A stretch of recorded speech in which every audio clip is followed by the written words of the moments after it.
और यहाँ ये भी समझना होगा कि ऐसी कैसी खुफिया जानकारी है कि एक सिविलियंस को इतनी आसानी से मिल रही है। और एक बात और समझनी होगी कि अगर इस लड़की ने खुफिया जानकारी चुराई है तो भारत के अधिकारियों ने इसकी मदद की होगी, यानी कि सपोले आस्तीन में ही हैं, ढूंढो और कुछ लो। सिर्फ गद्दी पर सूरज दिखाने से गद्दारों को उजाला नसीब नहीं होता। यह लड़की गद्दार है, देशद्रोही है, पाकिस्तानी जासूस है, ऐसे इसके ऊपर आरोप लग रहे हैं। इस लड़की का नाम ज्योति मल्होत्रा है, जो भारत के हिंदू बहुल राज्य हरियाणा की निवासी है। उम्र 33 साल, यूट्यूबर है, ब्लॉग बनाती है। चैनल का नाम है ट्रेवल विद जो। 3,85,000 के आसपास के सब्सक्राइबर हैं। 17 मई 2025 को हिसार पुलिस ने इस लड़की को इसलिए गिरफ्तार किया क्योंकि यह पाकिस्तान के लिए भारत में जासूसी कर रही थी। और अगर गिरफ्तारी हुई है तो सबूत भी रहे होंगे। सूत्रों का मानना है कि हिसार पुलिस ने जब इस लड़की को पकड़ा तो इसके मोबाइल और लैपटॉप में कुछ ऐसी संदिग्ध सामग्री मिली जिसका सीधा संबंध ऑपरेशन सिंदूर से था। और दी गई गुप्त सूचनाओं का प्रयोग पाकिस्तानी आईएसआई ने नैरेटिव वॉरफेयर के लिए किया। पुलिस ने जब इस लड़की के मोबाइल को चेक किया तो देखा कि इसने एजेंटों के नाम झूठे नामों पर सेव किए हैं, फर्जी नाम सेव किए जैसे जट रंधावा। इससे और इसके ऊपर शक गहराया। वहीं पाकिस्तान के हाई कमीशन में इसको बड़ी आसानी से एंट्री मिल जाना, बड़े बड़े अधिकारियों के साथ इसकी मुलाकात हो जाना, यह किसी आम लड़की के लिए पॉसिबल नहीं है। खासकर वह लड़की जिसके फॉलोअर्स 500 के यानी 5 लाख भी नहीं है, उसको पाकिस्तान में इतना प्यार कैसे मिल रहा है, तो यह निश्चित तौर पर शंका के घेरे में आई। इसके अलावा ज्योति की मुलाकात 2023 में दिल्ली में पाकिस्तान उच्चायोग में वीजा के लिए आवेदन के दौरान दानिश से हुई। दानिश जो पाकिस्तानी उच्चायोग में कार्यरत एक अधिकारी था। दानिश का असली नाम एहसान उर रहीम था। भारत सरकार ने 13 मई 2025 को जासूसी के आरोप में दानिश को अवांछित व्यक्ति घोषित कर देश से निष्कासित कर दिया। ज्योति और दानिश के बीच घनिष्ठ संबंध थे और वह लगातार व्हाट्सएप, टेलीग्राम, स्नैपचैट जैसे इनक्रिप्टेड प्लेटफॉर्म के माध्यम से जुड़े हुए थे। एक वीडियो में ज्योति दानिश और उसके पत्नी के साथ बातचीत करती दिखी, जो कि दिल्ली में 28 मार्च 2024 को पाकिस्तानी उच्चायोग में आयोजित इफ्तार पार्टी का है। क्या अरेंजमेंट है? सुपर। अस्सलाम वालेकुम। कैसे हो आप? सब अच्छे से हैं? जैसे आपका बस इसी मुलाकात और बढ़ती नजदीकियों के आधार पर ज्योति को हिसार पुलिस ने न्यू अग्रसेन कॉलोनी से 17 मई 2025 को गिरफ्तार किया और विभिन्न सबूतों के आधार पर उसके खिलाफ भारतीय न्याय संहिता यानी बीएनएस की धारा 152 और आधिकारिक गोपनीयता अधिनियम 1923 की धारा 3, 4 और 5 के तहत मामला दर्ज किया। ज्योति ने पूछताछ में अपनी भूमिका स्वीकार की है और उसका लिखित कबूलनामा भी दर्ज हुआ है। अब कहने को कुछ भी कहा जा सकता है, पर मेरा व्यक्तिगत ये मानना है कि देशद्रोह के आरोप को किसी भी प्रकार से जस्टिफाई नहीं किया जाना चाहिए। एक निष्पक्ष जांच बिठाई जानी चाहिए जो दूध का दूध और पानी का पानी कर सके। अगर आरोप सिद्ध होता है तो फिर कड़ी से कड़ी सजा मिलनी चाहिए और अगर आरोप सिद्ध नहीं होता है तो बाइज्जत बरी हो जाना चाहिए। पर हम अभी इन सवालों में ना फंसते हुए मुख्य सवाल में फंसते हैं कि आखिरकार जो लड़की इतनी सामान्य जिंदगी जी रही थी वो अचानक से आलीशान जिंदगी कैसे जीने लगी, पाकिस्तान में 10-10 दिन कैसे रुकने लगी, वह बिजनेस क्लास में यात्रा कैसे करने लगी, और इसके लिए हमारी खुफिया एजेंसी क्या कर रही थी। खुफिया एजेंसी को पहले से भी इनपुट मिला था कि इस लड़की पर शक है, लेकिन खुफिया एजेंसी ने इसको नजरअंदाज किया। अब यहाँ पर खुफिया एजेंसी को कटघरे में खड़ा करना ही पड़ेगा, क्योंकि यह भारत की अस्मिता का सवाल है, भारत की संप्रभुता का सवाल है। यहाँ खुफिया एजेंसी की काबिलियत पे नहीं, उनके कुछ अधिकारियों की काबिलियत पर शक होना चाहिए कि जब हमने तुमको जवाबदारी दी है हमारी सुरक्षा के लिए, सूचनाओं को एकत्रित करने के लिए और इस प्रकार की जासूसी ना हो पाए उसको रोकने के लिए, तो आप कहीं ना कहीं असफल हो रहे हो।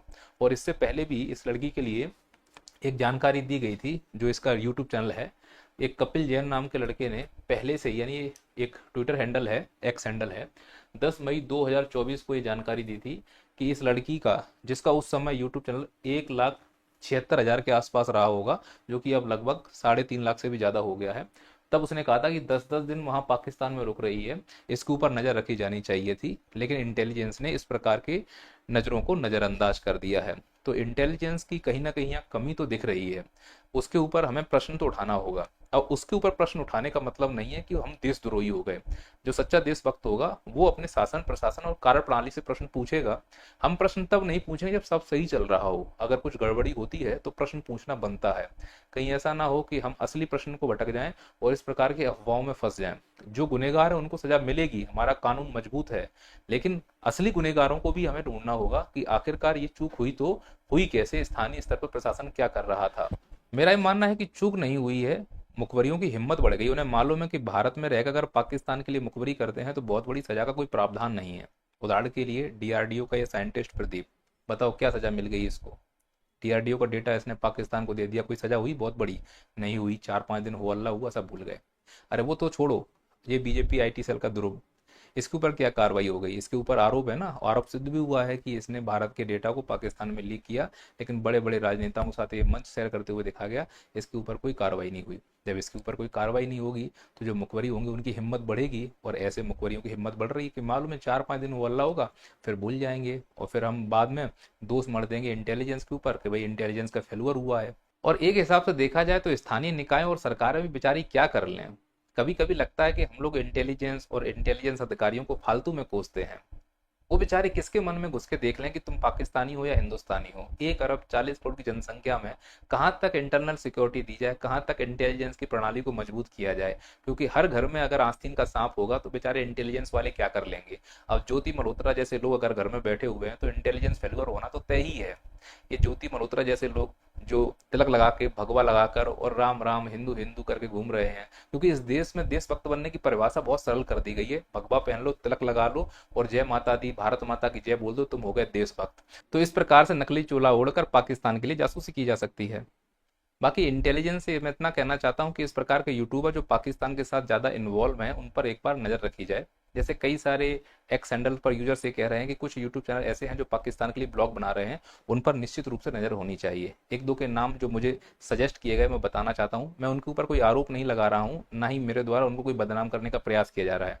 वो एक यूट्यूबर है, ब्लॉगर है, पर चूंकि उन्होंने पाकिस्तान के लिए ब्लॉग बनाए हैं और वर्तमान में जो परिस्थितियां बनी हैं तो उनके ऊपर नजर रखना स्वाभाविक है। इसका मतलब ये नहीं कि वो देशद्रोही हो गए या फिर वो भारत की जानकारी पाकिस्तान को दे रहे हैं। जैसे एक यूट्यूबर है जिनका नाम है गफ्फार मुसाफिर, इसी प्रकार से यात्री डॉक्टर, ट्रैवल इंडिया विद ऋषि इत्यादि हैं। इन लोगों की कार्रवाइयों को भी एक बार देखा जाना चाहिए, उनके ऊपर नजर रखा जाना चाहिए, ऐसा मेरा व्यक्तिगत मानना है। मैं इनके ऊपर कोई भी आरोप नहीं लगा रहा हूं, और जो भी मैंने ये बातें बोली हैं वो सूत्रों के अनुसार बोली हैं, मैं अपने हवाले से बातें नहीं बोल रहा हूं। पर याद रखना है कि हमारा मेन मुद्दा क्या है, वो है सिक्योरिटी कंसर्न। ऐसे लोगों को बार बार ढूंढा नहीं जा सकता है, हमारे बीच में ही छुपे हुए हो सकते हैं। इसीलिए ज्यादा से ज्यादा रिसर्च डेवलपमेंट पे खर्च किया जाए, सिक्योरिटी को बढ़ाया जाए, और चाहे हिंदू हो और मुस्लिम हो, अगर वो देशद्रोह है तो उसको कड़ी से कड़ी सजा मिलनी चाहिए। मैं इसका पक्षधर हूँ। और मैं इस बात का भी समर्थन करता हूं कि आरोपों को लगाने में हमें जल्दबाजी नहीं करनी चाहिए। भारत देश में देशभक्ति और देशद्रोही ये 2 शब्द इतने सस्ते हो गए, जब भी मन चले तब लगा दो। आरोप होना और आरोप सिद्ध हो जाना, दोनों में अंतर है।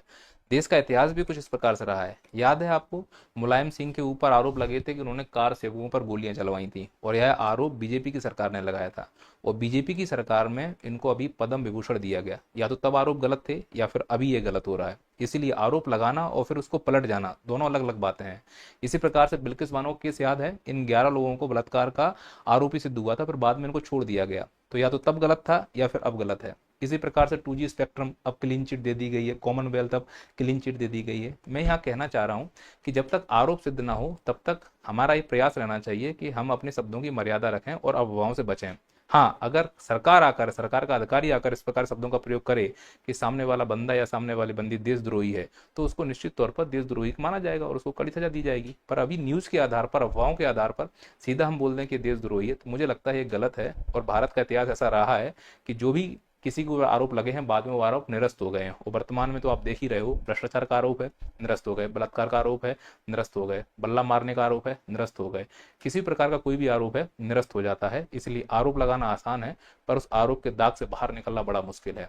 इसलिए पेशेंस रखें, कार्रवाई का इंतजार करें, और निश्चित रूप से है अगर देशद्रोही है तो उसके ऊपर देशद्रोही का मुकदमा चलेगा, उसे कड़ी सजा मिलेगी। मिलते हैं अगले वीडियो में। जय हिंद, जय भारत। यदि आपका सपना भी है सरकारी नौकरी पाना, तो डाउनलोड कीजिए नैया पार एप्लीकेशन। यहाँ सभी कॉम्पिटिटिव एग्जाम के लिए लाइव और रिकॉर्डेड लेक्चर अवेलेबल हैं। लिंक नीचे डिस्क्रिप्शन में दिया गया।